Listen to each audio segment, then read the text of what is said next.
ফেরাউন আমাদের কাছে সচরাচর পরিচিত এক অহংকারী জালেম শাসক হিসেবে, কিন্তু একসময় সে ছিল খুব গরিব এবং ঋণে জর্জরিত। তার বাড়ির সামনে প্রায়ই পাওনাদারদের ভিড় লেগেই থাকত, আর তাদের ভয়ে ফেরাউন সব সময় নানান কৌশলে লুকিয়ে থাকত। সে ছিল মূলত ধূর্ত ও প্রতারক স্বভাবের এক লোক। ফেরাউন এটি কোনো নির্দিষ্ট ব্যক্তির নাম নয়, এটি প্রাচীন মিশরীয় শাসকদের উপাধি। আর যাকে আমরা ফেরাউন হিসেবে বেশি চিনি, অর্থাৎ হজরত মুসা আলাইহিসসালামের সময়কার ফেরাউন, তার প্রকৃত নাম হচ্ছে তুতেনখামেন। ইতিহাসবিদদের মতে তার শাসনকালে সে রামসেস দ্বিতীয় হিসেবে পরিচিত ছিল। ফেরাউন ধার দেনা এবং দারিদ্র্যে জর্জরিত হয়ে মিশরের দিকে ভাগ্য অন্বেষণের জন্য যাওয়ার মনস্থির করল। সে তার পরিকল্পনা অনুযায়ী মিশরের দিকে যাত্রা শুরু করে এবং প্রতিমধ্যে তার দেখা হয় আরেকজন লোকের সাথে। সেই লোক তাকে জিজ্ঞেস করে, তুমি কে এবং কোথায় যাচ্ছ?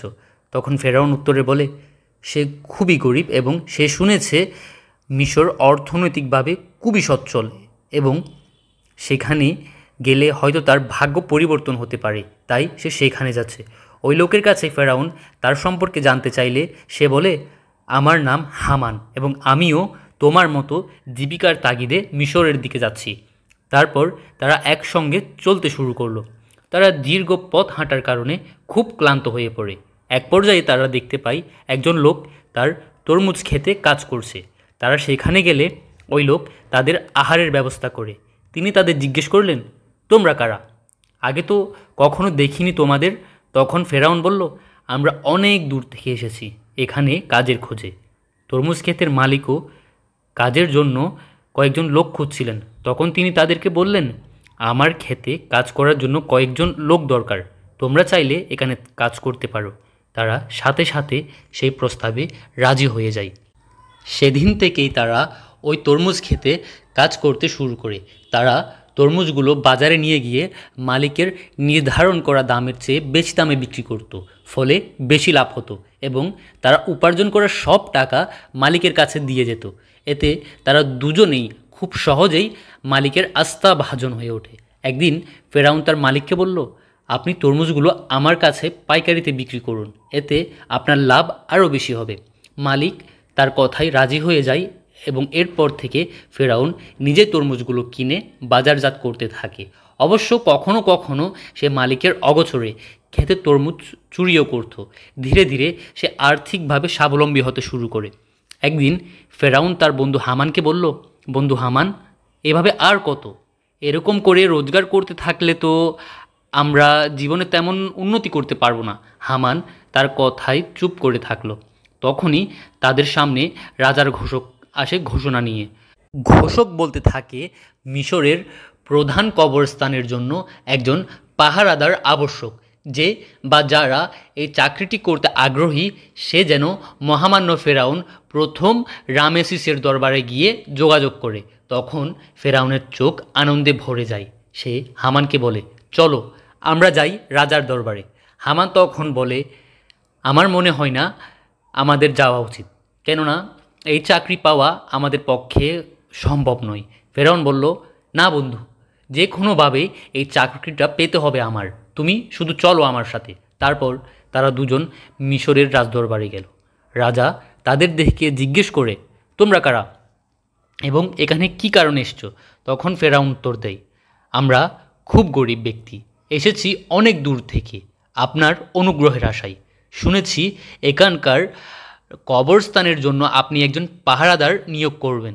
যদি আপনার করুণার দৃষ্টি দিয়ে বিবেচনা করে আমাকে চাকরিটা দেন তাহলে আপনার শুকরগুজার হব। ফেরাউনের চাটুকারি কথায় রাজার মন ভিজে গেল। তিনি মনে মনে ভাবলেন, এরা দেখতে খুবই সুঠাম দেহের অধিকারী এবং ব্যবহারও খুব ভালো, আর তাদের কাজে রেখে দিলে তো আমার কোনো সমস্যা নেই। তো এভাবেই ফেরাউনের চাকরি হয়ে গেল। ফেরাউন দিনরাত কবরস্থান পাহারা দিত এবং পাশেই একটি ছোট্ট ঘরে তার বন্ধু হামানকে নিয়ে থাকত। এক রাতে কয়েকজন লোক আসলো কবরস্থানে একটি লাশ দাফন করতে, কিন্তু ফেরাউন কোনো মতেই তাদের ভেতরে ঢুকতে দিল না। তারা তাকে বলল, তুমি এরকম আচরণ কেন করছো? আমাদেরকে কেন লাশ দাফন করতে দিচ্ছ না? জবাবে ফেরাউন বলে, তোমরা কি জানো না মিশরের রাজা নতুন আইন চালু করেছে, যদি কোনো লাশ দাফন করতে হয় তাহলে একটা স্বর্ণমুদ্রা দিতে হবে। ফেরাউনের কথাই তখন তারা একটি স্বর্ণমুদ্রা দিয়েই লাশ দাফন করলো। এরপর থেকে এটাই মিশরের লাশ দাফনের এক অলিখিত নিয়মে পরিণত হলো। ধূর্ত ফেরাউন এভাবেই তার নিজের জন্য অসৎ উপায়ে রোজগার করতে লাগলো।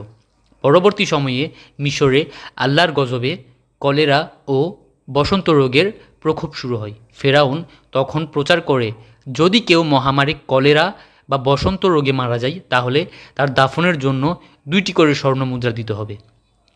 আর এটাই মহামান্য রাজা প্রথম রামেসিসের হুকুম। লোকেরাও তার কথা মেনে নেয়।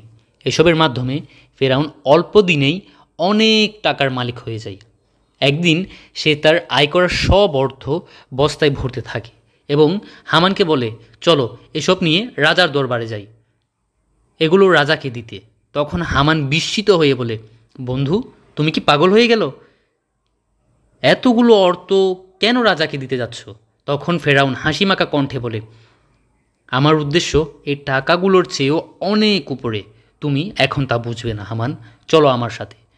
তারপর তারা রাজার দরবারে গেল সেসব অর্থ নিয়ে। সেখানে ফেরাউন মিশরের তৎকালীন শাসককে বলল, আমি গত বেশ কয়েক বছরে এই অর্থ জমিয়েছি। বিশেষত যদি কেউ কবরস্থানে লাশ দাফন করতে আসতো তাহলে 1টি স্বর্ণমুদ্রা এবং মহামারীতে আক্রান্ত ব্যক্তির লাশ দাফন করতে আসলে 2টি স্বর্ণমুদ্রা নিতাম। এছাড়া এখানে আমার বেতনের টাকাও আছে, আর এসব আমি আজ আপনাকে দিতে নিয়ে এসেছি। তখন রাজদরবারের একজন বলল, তোমার সাহস তো কম নয়, তুমি আমাদের রাজাকে তোমার টাকার বড়াই দেখাচ্ছ।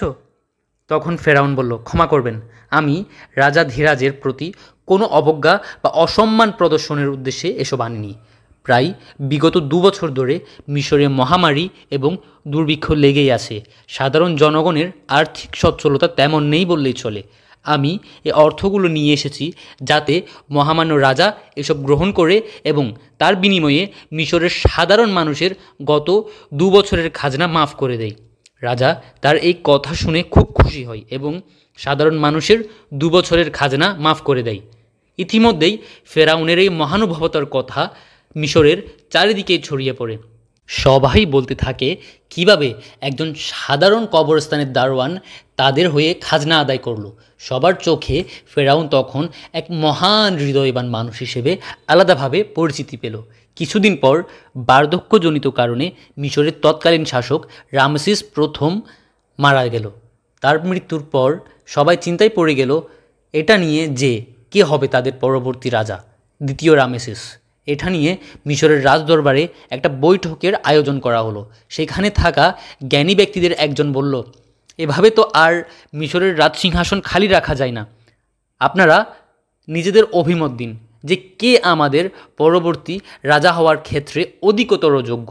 সবাই উপস্থিত একজন বলে উঠল, আমাদের কবরস্থানে যে দারোয়ান আছে তার যেমন স্বাস্থ্য তেমনই বুদ্ধি, এছাড়া সে মিশরের জনগণের কথা খুব চিন্তা করে। আমার মনে হয় সেই পরবর্তী রামেসিস হবার জন্য বেশি যোগ্য। তখন উপস্থিত সবাই তার কথার সাথে একাত্মতা পোষণ করে। ফলশ্রুতিতে তুতেনখামেনকেই পরবর্তী রাজা তথা ফেরাউন বানানো হয়। ফেরাউন ক্ষমতায় বসার পর তার বন্ধু হামানকে ছল ছাতুরির মাধ্যমে তার রাজদরবারের মন্ত্রী পরিষদের একজন সদস্য বানিয়ে নেয়। সে তার ক্ষমতা পেয়েই ঘোষণা দেয় যে আজ থেকে 1 বছরের জন্য সবার খাজনা মওকুফ করা হলো। এতে সবাই ফেরাউনের জয় জয়কার করতে লাগলো, কিন্তু সে আসলে কতটা খারাপ ছিল তা তাদের ধারণার মধ্যেই ছিল না। তার ছলছাতুরির সম্পর্কে তাদের কোনো ধরনের ধারণাই ছিল না। সে তার বন্ধু হামানের পরামর্শে কিছু রাজকীয় ফরমান জারি করে, যার মধ্যে অন্যতম ছিল মিশরের শিক্ষা ব্যবস্থা ধ্বংস। সে সেখানকার সব পাঠশালা বন্ধ করে দেয় যাতে অজ্ঞতা তাদের গ্রাস করে এবং সে তাদের কাঠপুতুলের মতো নাচাতে পারে।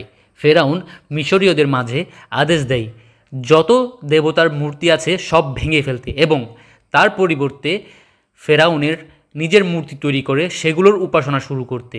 সে নিজেকে তাদের খোদা হিসেবে মেনে নিতে বাধ্য করে। যারা তার অবাধ্য হতো তাদের পরিণতি হতো ভয়াবহ।